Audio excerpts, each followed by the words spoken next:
Hi welcome back to our channel fscookeryvlogs. ഇന്നത്തെ നമ്മുടെ recipe അടിപൊളിയായിട്ടുള്ളൊരു beef കറിയുടെ റെസിപ്പിയാണ്. വളരെ ടേസ്റ്റി ആയിട്ടുള്ളൊരു ബീഫ് കറിയാണ്. നമ്മൾ പള്ളിയിലൊക്കെ കിട്ടുന്ന ആ ഒരു തരത്തിലുള്ള ബീഫ് കറിയാണ് കേട്ടോ ഞാനിന്ന് പ്രിപ്പയർ ചെയ്തിരിക്കുന്നത്. അപ്പോൾ അതെങ്ങനെയാണ് പ്രിപ്പയർ ചെയ്യുന്നതെന്ന് നോക്കാം. അതിനായിട്ട് അടുപ്പത്തോട്ടൊരു കുക്കർ വെച്ചിട്ടുണ്ട്. അതിലേക്ക് 4 ടേബിൾ സ്പൂണോളം കോക്കനട്ട് ഓയിലാണ് ഉപയോഗിച്ചിട്ടുള്ളത്. ഇനി കഴുകി ഡ്രെയിൻ ചെയ്ത് വെച്ചിരിക്കുന്ന 700 ഗ്രാം ബീഫ് ഇതിനകത്തോട്ട് ഇട്ട് കൊടുക്കുക. അതിൻ്റെ നിറം മാറുന്ന വിധത്തിൽ ഒന്ന് ഇളക്കിയെടുക്കുക.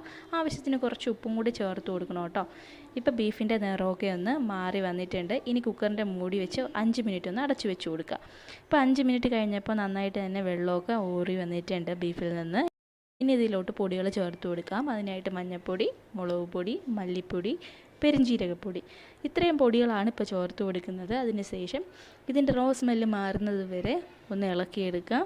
അതിനുശേഷം ബാക്കി ഇൻഗ്രീഡിയൻസ് ചേർത്ത് കൊടുക്കാവുന്നതാണ്.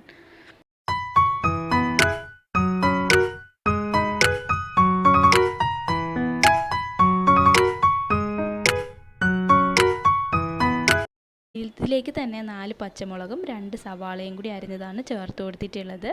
ഇത് നന്നായിട്ടൊന്ന് ഇളക്കി യോജിപ്പിച്ച് വയ്ക്കുക. അതിനുശേഷം ഇഞ്ചി വെളുത്തുള്ളി പേസ്റ്റാണ് ചേർത്ത് കൊടുക്കേണ്ടത്.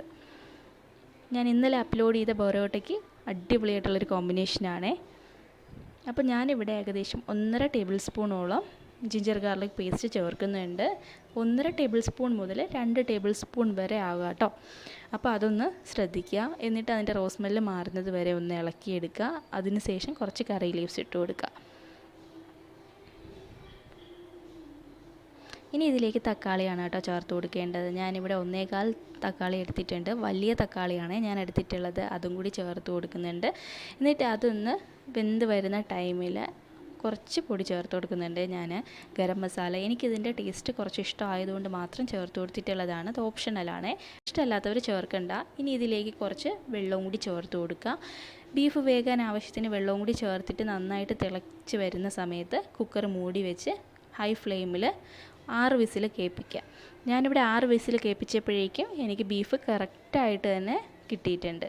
ഇനി ഇതൊന്ന് താളിച്ചെടുക്കാൻ വേണ്ടിയിട്ട് വേറൊരു പാത്രം അടുപ്പത്തോട്ട് വയ്ക്കുക. അതിനുശേഷം 1 ടേബിൾ സ്പൂൺ ഓയിൽ ഒഴിച്ചു കൊടുക്കുക. അതിലോട്ട് കുറച്ച് കറി ലീവ്സ്, 2 ഏലയ്ക്ക, 2 ചെറിയ കഷ്ണം പട്ട, ഇത്രയാണ് ചേർത്ത് കൊടുക്കേണ്ടത്. ഇതൊന്ന് മൂത്ത് വരുന്ന ടൈമിൽ വേവിച്ച് വെച്ചിരിക്കുന്ന ബീഫ് കറി ഇതിനകത്തോട്ട് ഒഴിച്ചു കൊടുക്കാവുന്നതാണ്.